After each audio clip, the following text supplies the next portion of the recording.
मॅडमनी एक वेगळा रस्ता निवडला रुटीन पेक्षा, तसा माझाही रस्ता वेगळा आहे. तुम्हाला वाटू शकतो, सर्वांना वाटतो, पण तो ऍक्च्युली वेगळा नाही.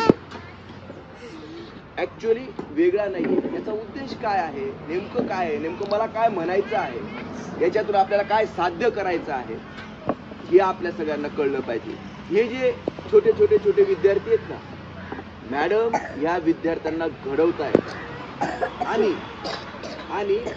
आपल्यासारखे पॅरेंट स्वप्न बघतायत की उद्याचे हे डॉक्टर. पृथ्वी हा गोल 50 वेळा ऍट अ टाइम डिस्ट्रॉय करू शकू एवढी अणुऊर्जा आपल्याकडे आहे. आता ही वापरायची कशी ही यांच्या हातात. तुमच्या लक्षात येते, आज ना उद्या हे नेतृत्व करणार, आज ना उद्या हे डॉक्टर बनणार, इंजिनियर बनणार, वकील बनणार, कोणी न्यायाधीश बनणार. तर यांच्यामध्ये ही सद विवेक बुद्धी कुठून येणार? जर इंटरनेटच्या माध्यमातून आपण जगाशी ज्या पद्धतीने जोडले जात आहोत, ते जर संस्कार आपल्या या बालगोपालांवर झालं, तर मी तुम्हाला सांगतो, या पाश्चात्य संस्कृतीच्या अंधानुकरणामुळे आपण आपल्या संस्कृतीचा ऱ्हास करून घेतलेला आहे. ऑलरेडी आपण त्या मार्गावर आहोत. हे कोणीतरी थांबवलं पाहिजे. तुम्हाला पटतंय मी काय म्हणतोय ते? हे कोणीतरी थांबवलं पाहिजे. आणि जबाबदारी कोणाची आहे? एक समाज म्हणून ही जबाबदारी आपल्या सर्वांची आहे. आपण आपल्या पाल्याला, आपण आपल्या बालकावर काय संस्कार करतो हे कोण करणार आहे? हे कोणाचं? बाहेरच्या जगाचं. बाहेरचं जग तर त्याचं काम करूनच राहिलं. अशा प्रकारचे जे युट्यूबर, त्यांचं काय म्हणणं आहे? एंटरटेनमेंट बस. बाकी मी काही स्पिरिच्युअल गुरु थोडी तुम्हाला शिकवायला. एंटरटेनमेंट. तुम्ही माझं ऐकलं, तुम्ही हसलेत, विषय संपला. पण याच्याने विषय संपत नाही. आपण आपल्या मुलांवर कसे संस्कार करतो. आणि सगळ्यात जास्त मुलांवर इन्फ्लुएन्स जर असेल तर तो कुणाचा असतो? टीचरचा. याच्याकरता आपण अशा टीचरचा अभिनंदन केलं पाहिजे. कारण दिवसातल्या 24 तासातले 7-8 तास 10 तास तर बाहेर झोपलेलं असतं. 4 ते 5-6 तास टीचरच्या सहवासात बाहेर राहतं. टीचर त्याच्यावर काय संस्कार करतात तुम्हाला सांगतो. ॲज अ डॉक्टर म्हणून सांगतो की माणसाचा जर डेव्हलपमेंटचा जर विचार केला तर पहिल्या 2 वर्षात माणसाची EQ, इमोशनल क्वोशंट आणि IQ याची ग्रोथ जवळजवळ 98% कम्प्लीट होऊन जाते. किती? 98%. आणि पुढची 2% जी ग्रोथ आहे ती पुढच्या आयुष्यात घडते. म्हणजे पहिले 2 वर्ष माणसाच्या आयुष्यातले किती महत्वाचे आहेत. आणि पहिले 2 वर्ष टीचर तर नंतर येतात, पण पहिले 2 वर्ष त्या बाळाच्या सहवासात कोण असतं? आई. वडील पण नाही, वडील तर बाहेर फिरतात. बरोबर की नाही? आई असते, आई.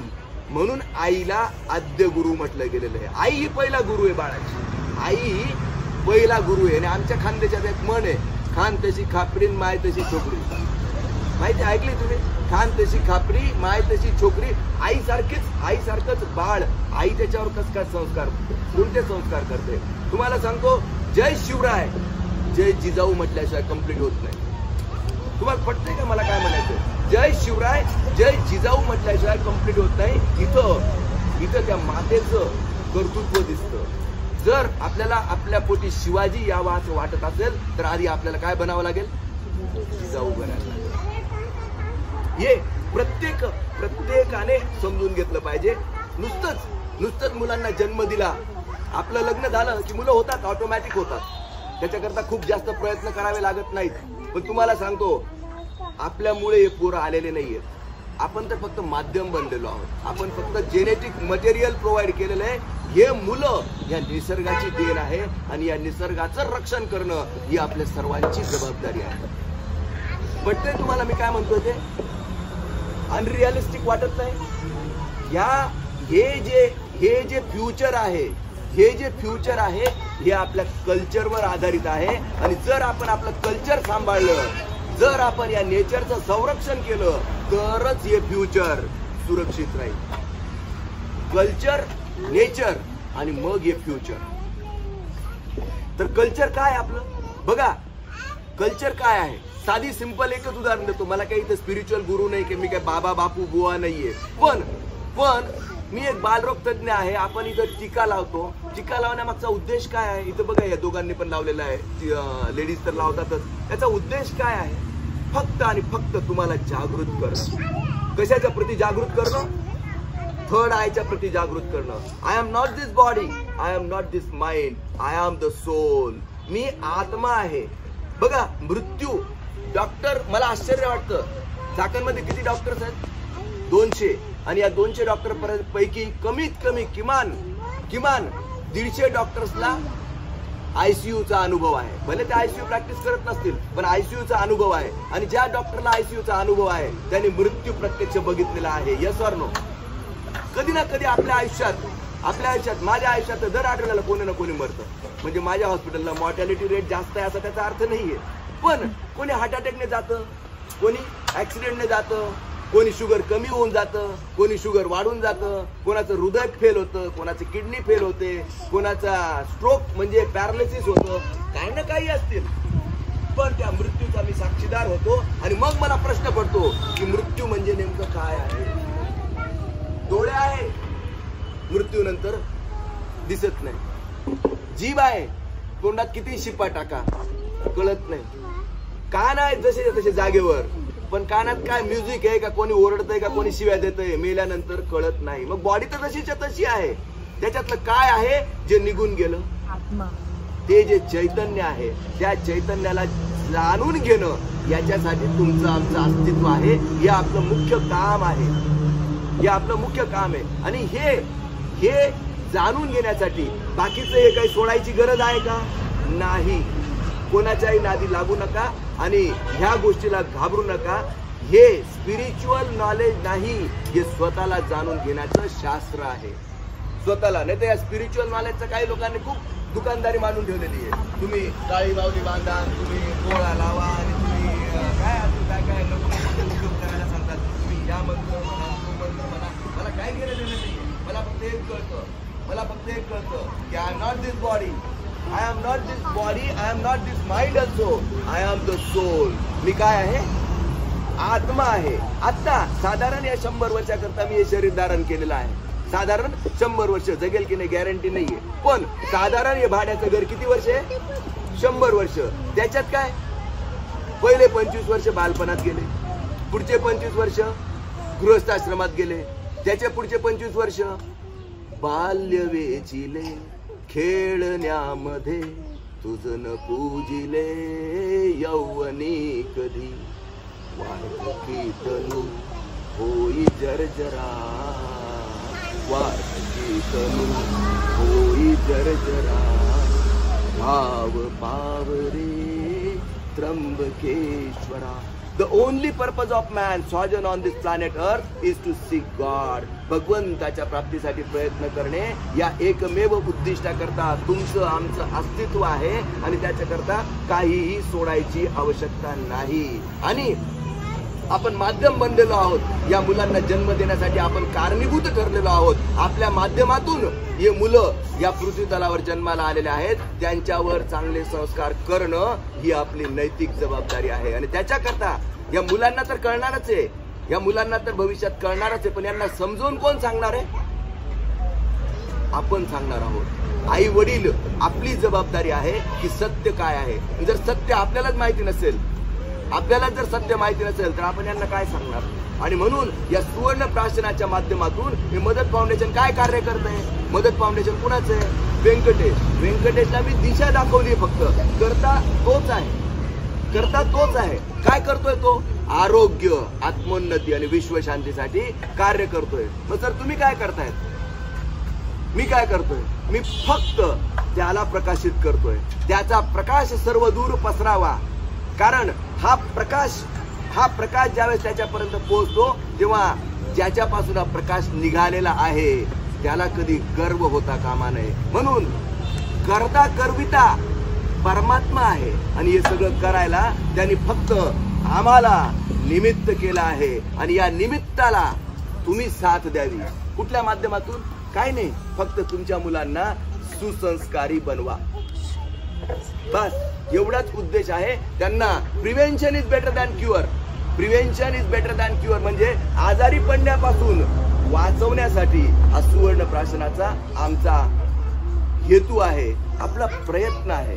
याच्यामुळे काय होतं मी तुम्हाला सांगतो, डॉक्टरकडे येण्याची फ्रिक्वेन्सी कमी होते. म्हणजे काय, माझे पैसे कमी होतात. समजून घ्या तुम्ही मला काय म्हणायचंय. डॉक्टरकडे येण्याची फ्रिक्वेन्सी कमी होते, हा एव्हिडन्स आहे, एव्हिडन्स आहे. आणि तरी आम्ही घरोघरी जाऊन हे सुवर्ण प्राशन देतोय का? याच्या मागचा उद्देश हा की बलसागर भारत हो, विश्वात शोभुनी राहो.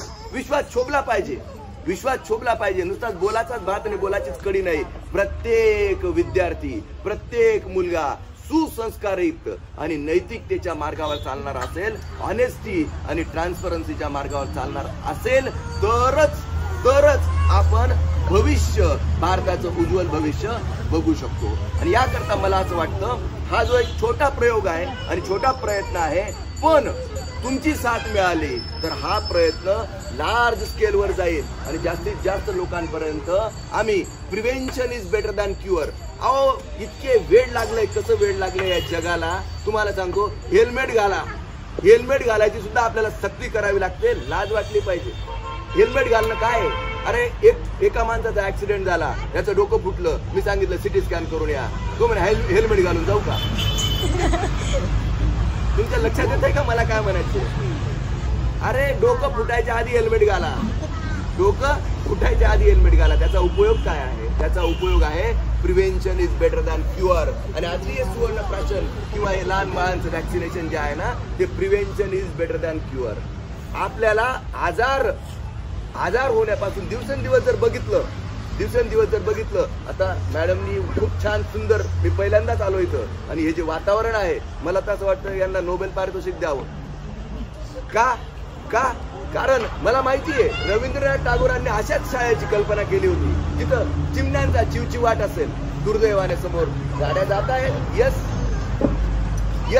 पण रवींद्रनाथ टागोरांनी हेच स्वप्न बघितलं होतं, निसर्गाच्या सानिध्यात स्कूल असावी आणि अशी स्कूल मॅडमनी काढली. त्यामुळे मला असं वाटतं की मॅडमचं किती अभिनंदन करावं, तेवढं थोडं. खरंच हे जे नेचर आहे, या निसर्गाच्या सहवासात, निसर्गाच्या सानिध्यात त्या या मुलांवर संस्कार करतात आणि तुमच्यासारख्या पालकांची त्यांना साथ मिळते. तुम्ही सगळेच्या सगळे अभिनंदनास पात्र आहात. कुठेतरी तुम्हाला सांगतो, जेव्हा तो विश्वनियंता लिस्ट बनवेल, कोणी माझ्या पृथ्वीला खराब केलं आणि कोणी माझ्या पृथ्वीला वाचवण्याचा प्रयत्न केला, तेव्हा आपल्या सगळ्यांचं नाव कोणत्या लिस्टमध्ये पाहिजे? वाचवणाऱ्यांच्या लिस्टमध्ये पाहिजे. आणि मॅडमच्या माध्यमातून आपल्या सगळ्यांचं नाव वाचवणाऱ्यांच्या लिस्टमध्ये राहील. इथून पुढे कायम लक्षात ठेवा, कायम प्रयत्न करा की हे शरीर 100 वर्षाचं आहे, 100 वर्षात आपल्याला जायचंच आहे. पण energy cannot be created and cannot be destroyed. One form of energy can be converted in to the other form, but the total energy in the universe remains constant. आणि म्हणून मी जर चैतन्य आहे, मी जर आत्मा आहे, हो शरीर जाईल, डॉक्टर सचिन निकम जातील, पण ते चैतन्य कायम असेल. निर्गुण अवस्थेत ते चैतन्य कायम असेल. आणि म्हणून आपल्या सगळ्यांचं आत्मरूपाने परमात्म्याजवळ आपण कायम आहोत. आपण कुणीही मरत नसतो. आपली जबाबदारी आहे की यांच्या माध्यमातून आपण हा जो निसर्ग आहे याला किती वाचवू शकतो. आणि तुम्ही सगळे इथं आलेला आहात म्हणजे तुम्ही नक्कीच निसर्गाला वाचवण्यासाठी प्रयत्न करणार आहात. या अपेक्षेसह आजच्या माझ्या या वाणीला विराम देतो. धन्यवाद. Thank you very much.